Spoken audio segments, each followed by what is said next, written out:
$310 million disaster unfolds in Russia as aviation fails, refineries burn, and power grids collapse. Today, Russia faces one of its most destabilizing moments of the year as a series of failures across aviation, energy, and infrastructure converge into a crisis already estimated at $310 million in combined losses. A military transport plane has crashed. Refineries across multiple regions are burning. Fuel shortages are spreading. And Moscow's power grid is flickering under repeated strain. What once appeared to be isolated incidents has turned into an accelerating collapse that Russian authorities can no longer conceal.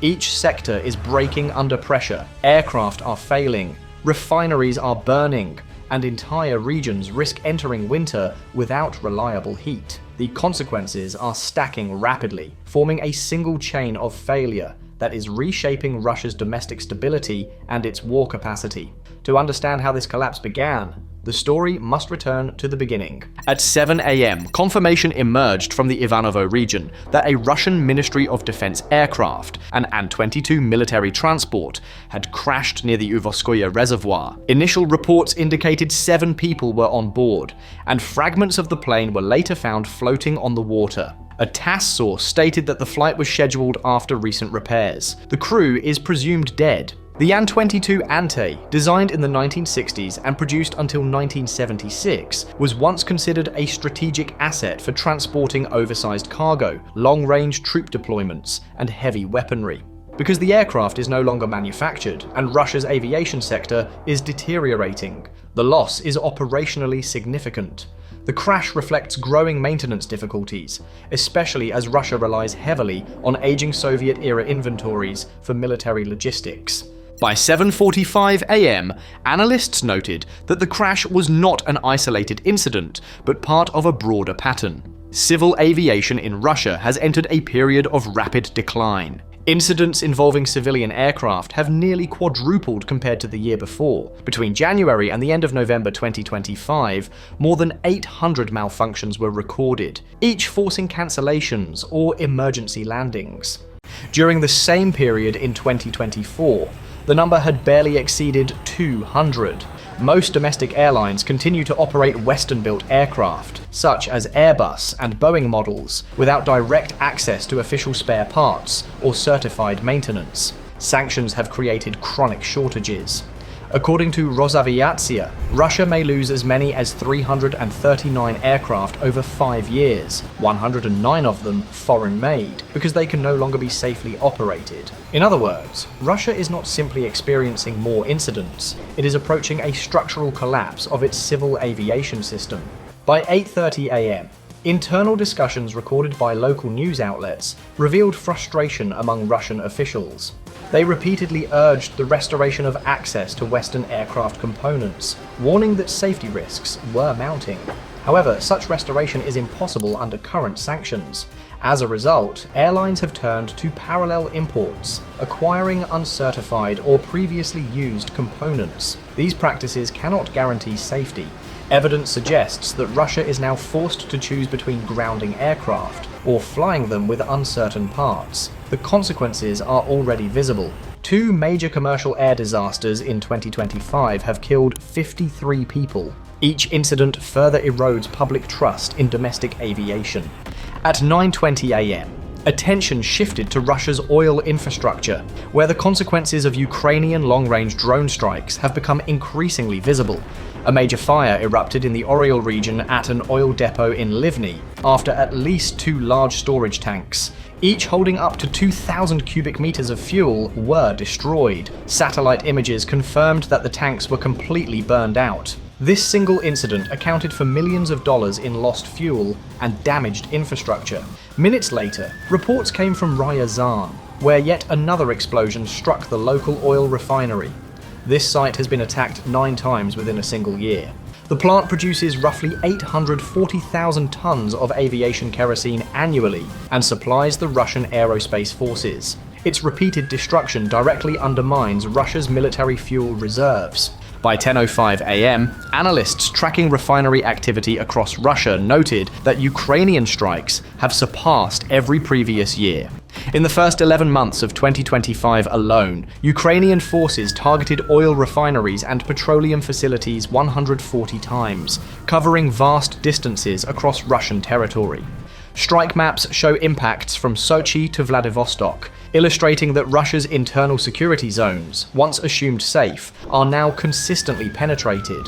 The damage is widespread, and in many cases, long-term, because these refineries were already operating with outdated equipment. Many have not undergone modernization in decades. The cumulative effect of these strikes forms a substantial portion of the estimated $310 million in losses, with approximately $110 million attributed to destroyed refinery infrastructure, fuel stock, and related operations.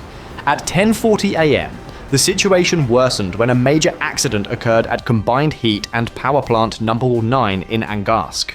2 boilers failed, plunging entire districts into cold.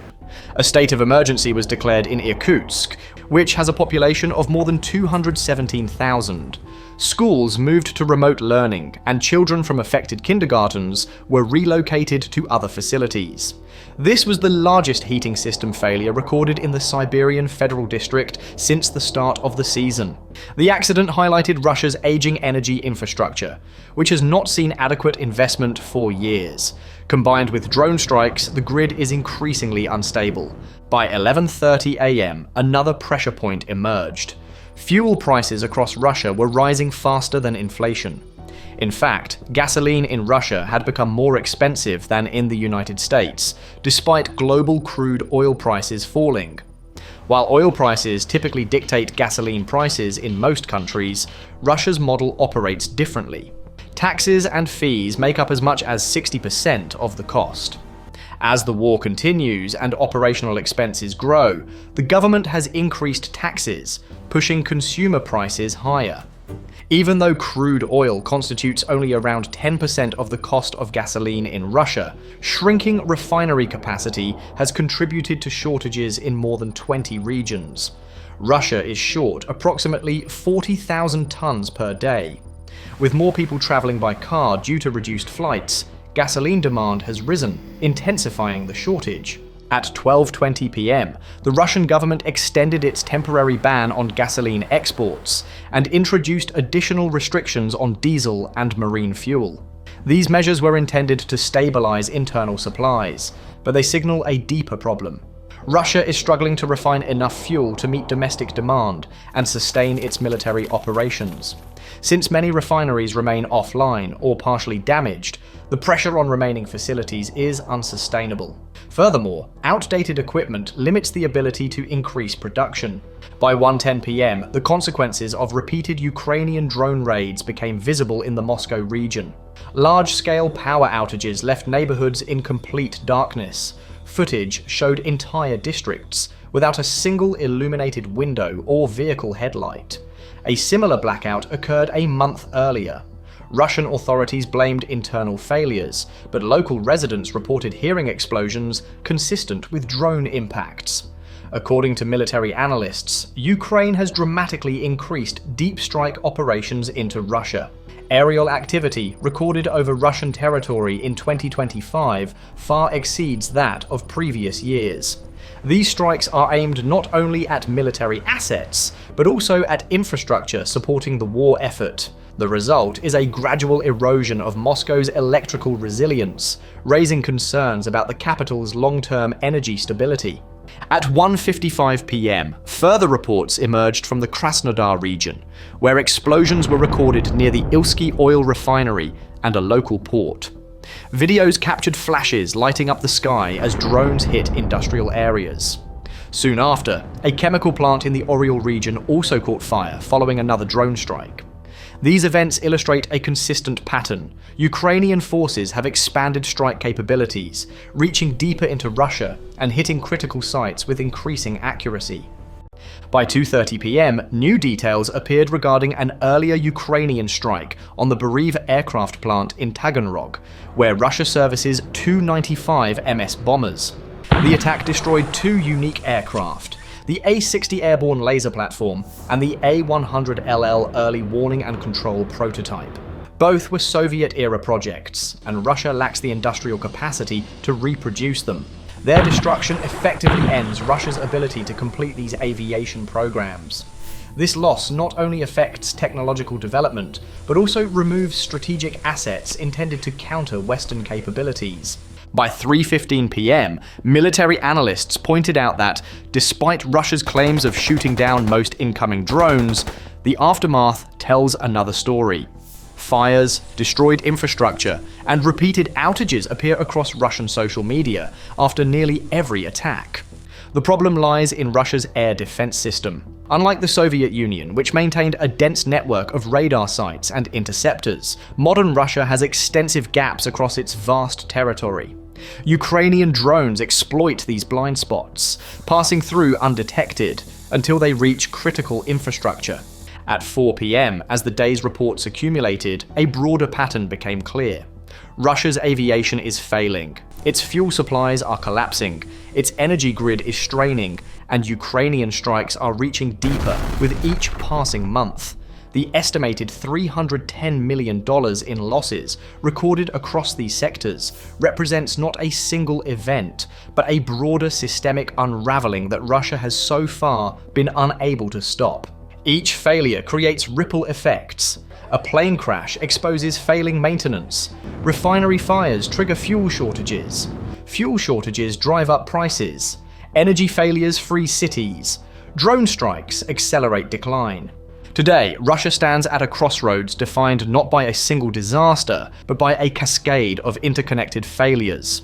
The loss of the An-22 aircraft, the collapse of refinery capacity, the shutdown of heating plants, widespread blackouts, escalating fuel shortages, and the destruction of rare military aircraft together form a landscape of accelerating instability.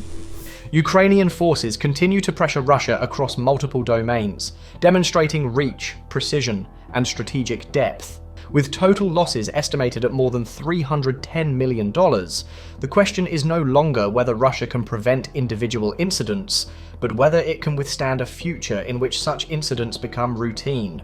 As Ukraine expands its capabilities and strikes deeper into Russian territory, will Moscow find a way to stabilize its failing infrastructure, or will the collapse continue? Share your thoughts with us. Subscribe for more videos like this.